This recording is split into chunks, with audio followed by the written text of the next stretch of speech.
So hello मेरे प्यारे बच्चों, स्वागत है आप सभी का एसपी स्टडी क्लासेस के एक और बेहतर वीडियो में। तो बच्चों, आज के इस लेक्चर के अंदर हम लोग पढ़ने वाले हैं क्लास 12 बायोलॉजी के बारे में। किसके बारे में बच्चों? क्लास 12 बायोलॉजी और बोर्ड एग्जाम 2024। बच्चों, अगर आप लोग इस बार क्लास 12 में हैं और आपको बोर्ड एग्जाम 2024 अगर आपको बोर्ड एग्जाम 2024 का एग्जाम देना है ना, तो आज का लेक्चर आपके लिए सबसे ज्यादा इंपॉर्टेंट है। क्योंकि बच्चों, आज का ये जो लेक्चर है, ये जो हमारी न्यू सीरीज चल रही है, जिसमें हमारा टारगेट है कि आपको बायोलॉजी के अंदर 95 प्लस में मार्क्स दिलाए जाएं, इस टारगेट के उद्देश्य से हमने जो न्यू सीरीज चलाई है, इसके अभी तक हमने पूरे चार लेक्चर हमने डिस्कस कर लिए हैं। आज के इस लेक्चर के अंदर 5वां लेक्चर हम लोग डिस्कस करने वाले हैं और पूरा लेक्चर ना आपके लिए सबसे ज्यादा इंपॉर्टेंट है। क्योंकि बच्चों, आज के इस लेक्चर के अंदर जो भी हमारे सिंड्रोम्स को लेकर बीमारी हैं और उन सारे टॉपिक को आज के इस लेक्चर में कवर करने वाले हैं।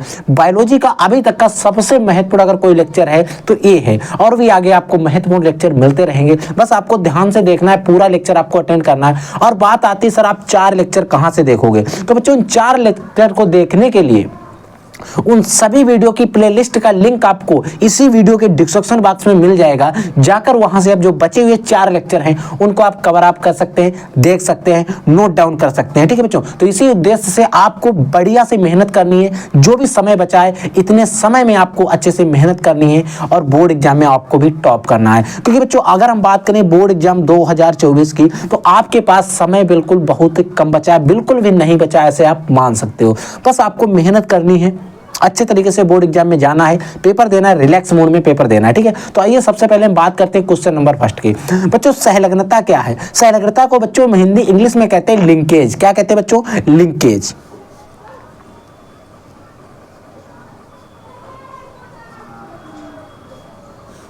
क्या बच्चों कहते हैं? लिंकेज। सहलग्नता जो होती है, इसको इंग्लिश में हम जो कहते हैं वो लिंकेज कहते हैं। ये होती क्या है? देखिए, सहलग्नता जो है, इसकी खोज जो की थी वो टी.एच. मॉर्गन ने की थी। आप पूछ सकता है कब की थी? 1910 ईस्वी में की थी। इन्होंने सहलग्नता का गुणसूत्रीय या गुणसूत्रीय कह सकते हैं या गुणसूत्र सिद्धांत प्रस्तुत किया था।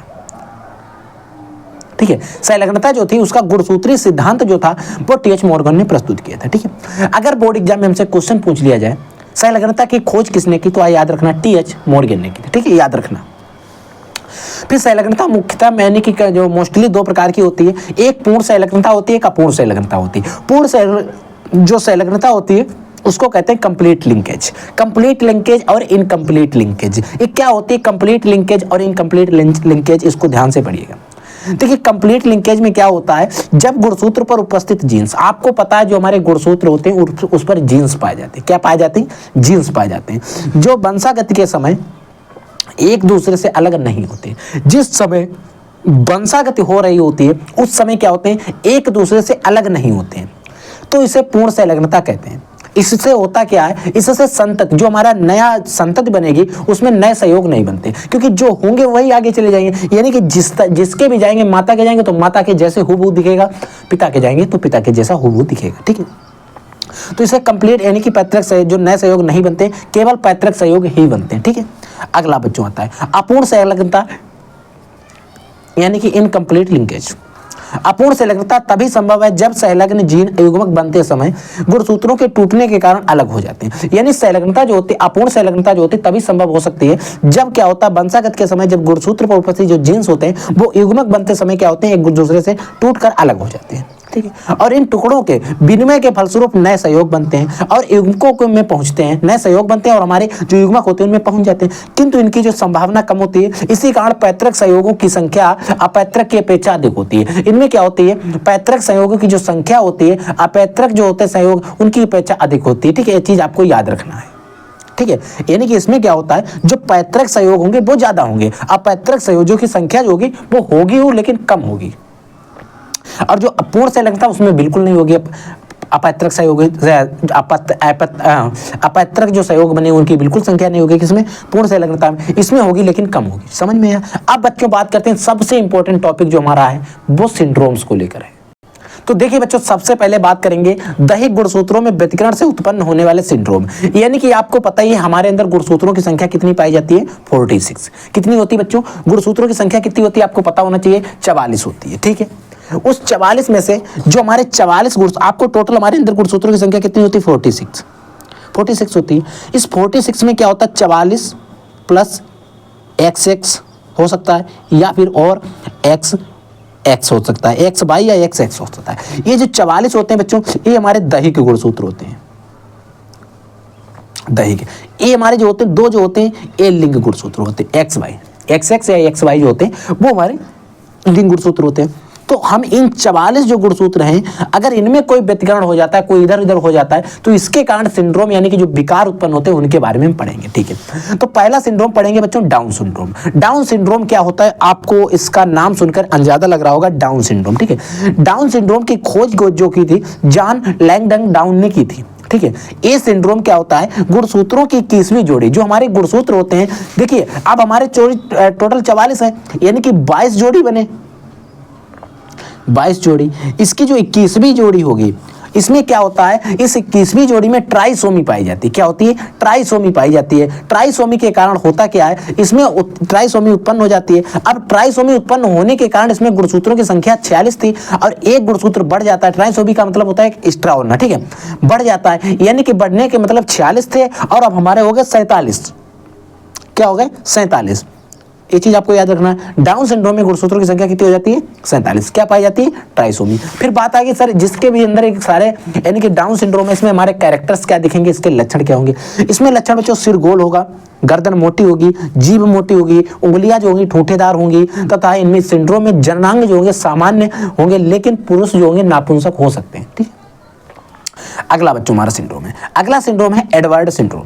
एडवर्ड सिंड्रोम क्या होता है, इस सिंड्रोम की खोज J.H. एडवर्ड ने की थी। इस सिंड्रोम की खोज करने वाले जो वैज्ञानिक है वो माने J.H. एडवर्ड। ठीक है, इन्होंने क्या किया, इसमें 18वीं जोड़ी पर, देखिए वो हमारा 21वीं जोड़ी पर हो रहा है डाउन सिंड्रोम, और ये हमारी 18वीं जोड़ी पर होता है एडवर्ड। ठीक है, 18वीं जोड़ी पर हमारी क्या आवाज है, ट्राइसोमी। अब इसमें भी गुणसूत्रों की संख्या, तो इसमें भी गुणसूत्रों की संख्या 47 हो जाती है। तो डाउन सिंड्रोम हो गया, और सॉरी बच्चों, डाउन सिंड्रोम, एडवर्ड सिंड्रोम और पटायु सिंड्रोम, इन तीनों सिंड्रोम में गुणसूत्रों की संख्या बढ़ जाती है, 47 हो जाती है। ठीक है, अब बात आती है इसमें लक्षण क्या होते हैं। इसमें बच्चों जो ब्रेन होता है, जो दिमाग होता है, वो अल्प विकसित यानी कि कम विकसित होता है। ठीक है, फिर हमारा अगला सिंड्रोम आता है पटाऊ सिंड्रोम। इस सिंड्रोम की खोज के पटाऊ ने की थी, इसमें 13वीं जोड़ी पर। जो हमारा डाउन सिंड्रोम 21वीं जोड़ी पर, एडवर्ड सिंड्रोम 18वीं जोड़ी पर, पटाऊ सिंड्रोम 13वीं जोड़ी पर। होती क्या है, ट्राइसोमी के कारण उत्पन्न होता है। इसमें गुणसूत्रों की संख्या जो होती है वो भी 47 रहती है। ठीक है, फिर बात आती है सर इसके लक्षण क्या हो सकते हैं, हमारा जो हमारा पटाऊ सिंड्रोम है।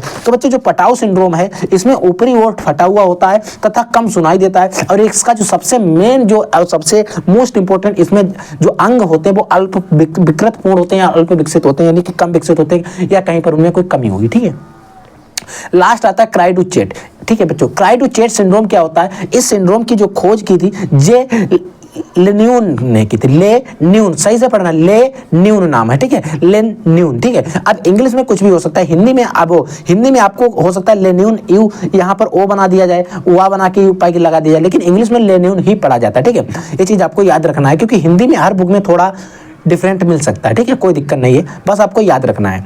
कितने की थी, इस सिंड्रोम में 5वीं जोड़ी पर गुणसूत्रों की एक भुजा का विलोपन हो जाता है। इसमें गुणसूत्र जो होते हैं उनकी एक भुजा जो होती है उसका विलोपन हो जाता है, यानी कि कट जाती है, कुछ भी हो जाता है। ठीक है, इसमें क्या होता है, मोनोसोमी। अब भुजा का विलोपन हुआ तो इसमें पाई जाएगी मोनोसोमी। इसमें गुणसूत्रों की संख्या 46 होती है। अब देखिए इसमें पूरा गुणसूत्र तो गया नहीं, उसकी एक भुजा का विलोपन हुआ ना, तो 46 गुणसूत्र की संख्या इसमें रहती है 46। इसीलिए यहां से क्वेश्चन बनने के चांसेस सबसे ज्यादा होते हैं। जो हमारा क्राइडुचेट होता है, इसमें गुणसूत्रों की संख्या कितनी होती है, बच्चे क्या करते हैं, मोनोसोमी के कारण 45 लगा के आ जाते हैं, ऐसा बिल्कुल गलत है। ठीक है, कितने होते हैं, 46, याद रखिएगा। पाई क्या जाती है, मोनोसोमी। ठीक है, सबसे मेन बात, इस पर स्टार लगा लीजिए। इसे बिल्ली की म्याऊ सिंड्रोम भी कहते हैं। जो क्राइडुचेट है इसे बिल्ली की म्याऊ सिंड्रोम कहते हैं। इसमें जो नवजात शिशु होता है बिल्ली की तरह रोता है। ठीक है, ये चीज आपको याद रखना है। तो बच्चों ये थे हमारे दैहिक गुणसूत्रों से उत्पन्न होने वाले कुछ इंपॉर्टेंट रोग। अब हम बात करते हैं, अगर हमारे अंदर कोई लिंग गुणसूत्र जो होते हैं XXY, XX और XY, इनमें अगर कोई विकृत हो जाता तो इससे कुछ सिंड्रोम उत्पन्न होते हैं। उनमें क्या होते हैं, वो सिंड्रोम क्या है, उनके बारे में।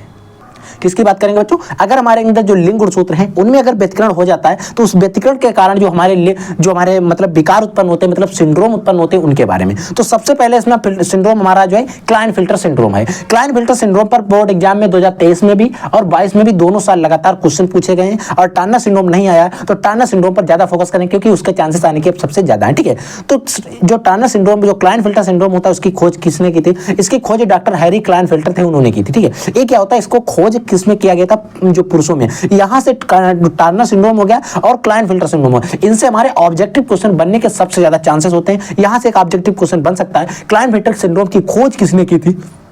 डॉक्टर हेनरी क्लाइनफिल्टर ने की थी। किसमें की थी? क्लाइनफिल्टर किसमें खोजा गया? पुरुषों में या महिलाओं में? ऐसा क्वेश्चन बन सकता है, याद रखना, पुरुषों में खोजा गया। ये लिंग गुणसूत्रों की ट्राइसोमी के कारण, लिंग गुणसूत्र जो होते हैं उसमें भी ट्राइसोमी के कारण उत्पन्न होता है। ठीक है, गुणसूत्रों की संख्या 47 हो जाती है। गुणसूत्रों की संख्या जो है वो 47 हो जाती है। कैसे होती है? हमारे अंदर 44 होने चाहिए प्लस XY होना चाहिए, लेकिन इसमें क्या होता है, एक X जो होता है वो एक्स्ट्रा आ जाता है। पुरुषों में एक X जो होता है वो एक्स्ट्रा आ जाता है। अब जैसे ही X एक्स्ट्रा आया, मतलब स्त्री के लक्षण कुछ तो एक्स्ट्रा आए होंगे, यानी कि जो फीमेल होती है उसके लक्षण एक्स्ट्रा आएंगे। इनमें जैसे पुरुष और बा स्त्री जैसे दिखते हैं, इनमें जो पुरुष बा स्त्री जो होते हैं वो, उनमें क्या होगा, जो हमारा व्यक्ति होगा, जो पुरुष होगा, उसमें पुरुष के भी लक्षण कुछ दिखाई देंगे और कुछ स्त्री के कैरेक्टर्स भी हमें दिखाई देने लगते हैं। ठीक है, तो ये चीज आपको याद रखना है। अगला बच्चों हमारा आता है टार्नर सिंड्रोम। टार्नर सिंड्रोम क्या है, इसके बारे में समझिए। अब बच्चों अगर आप करें कि सर इसमें लक्षण क्या है, तो इसमें लक्षण यही तो है, एक मेन लक्षण। आप इसको लक्षण में भी लिख सकते हैं, इसमें पुरुष व स्त्री एक जैसे लक्षण प्रकट होते हैं। ठीक है, तो अब इसमें एक लक्षण क्या होता है ज्यादा पूछा नहीं जाता। ठीक है, इसी बारे में, इसके लक्षण पर चर्चा नहीं करेंगे। लक्षण जो हमने आपको पटाव सिंड्रोम बताया, और जो हमारे मतलब क्राइडुचेट हो गए, एडवर्ड हो गए, और जो हमारा डाउन सिंड्रोम, इनसे हमारे लक्षण पूछे जाते हैं बोर्ड एग्जाम में। ठीक है, ये सिंड्रोम केवल स्त्रियों में पाया जाने वाला विकार है, यानी कि जो टार्नर सिंड्रोम सिर्फ स्त्रियों में पाया जाता है, जो क्लाइनफिल्टर सिंड्रोम है वो सिर्फ पुरुषों में पाया जाता है। ठीक है, यहाँ से भी एक क्वेश्चन बन सकता है। इसकी खोज जो थी डॉक्टर हेनरी टार्नर ने की थी। एक डॉक्टर थे, उनका नाम था हेनरी टार्नर, उन्होंने की थी। इसमें गुणसूत्रों में क्या होती है, मोनोसोमी पाई जाती है। और इसमें अर्थात इसमें मोनोसोमी का मतलब जो है कि इसमें 44 प्लस XY होना चाहिए, XX होना चाहिए। इसमें एक गुणसूत्र जो X होता है वो घट जाता है, यानी कि महिलाओं में वो 0 होता है, X 0 भी कह सकते हैं। ठीक है, इसमें 45 गुणसूत्र बचते हैं, पाए जाते हैं। इसमें सिंड्रोम में जननांग विकास नहीं होता, जो जननांग होंगे उनका विकास नहीं होगा। ठीक है, चीज आपको याद रखना है, और इस पर अभी आप स्टार लगा लीजिए क्योंकि ये भी हमारा एक लक्षण ही हो गया। ठीक है, समझ गए? तो ये थे हमारे कुछ इंपॉर्टेंट जो हमारे सिंड्रोम्स को लेकर क्वेश्चन थे। ये लेक्चर थोड़ा हमारा छोटा हुआ है क्योंकि इसमें मैंने सिंड्रोम पर ही सिर्फ बात की और संलग्नता के बारे में बात की, यानी कि लिंकेज के बारे में बात की। अगले लेक्चर होंगे उनमें बहुत सारे क्वेश्चन मिलने वाले हैं आपको, पूरा सिलेबस हम कंप्लीट कर रहे हैं। इससे पीछे के जो 4 लेक्चर हैं वो मैंने कंप्लीट कर दिए। उन लेक्चर्स को जाकर देख लेना, उन कॉपी उन पर जो भी क्वेश्चन मैं बता रहा हूँ कॉपी पे नोट डाउन करते हुए चलना। मैं जो भी क्वेश्चन आगे बताऊंगा उनको भी नोट डाउन करते हुए चलना, ताकि आप बोर्ड एग्जाम में अच्छा कर सको। ठीक है बच्चों, तो आप लोग पढ़ते रहिए, आगे बढ़ते रहिए। कोई डाउट होता तो पूछ लीजिएगा, और हमारे भी इसी वीडियो के कमेंट सेक्शन में, एनीथिंग किसी भी वीडियो के कमेंट सेक्शन में, कम्युनिटी पोस्ट में कहीं भी अगर आप कमेंट करते हो, अगर क्वेश्चन आपका अच्छा है तो उसका जवाब 100% दिया जाएगा। ठीक है बच्चों, तो पढ़ते रहिए। I will take next class. तब तक के लिए जय हिंद, वंदे मातरम।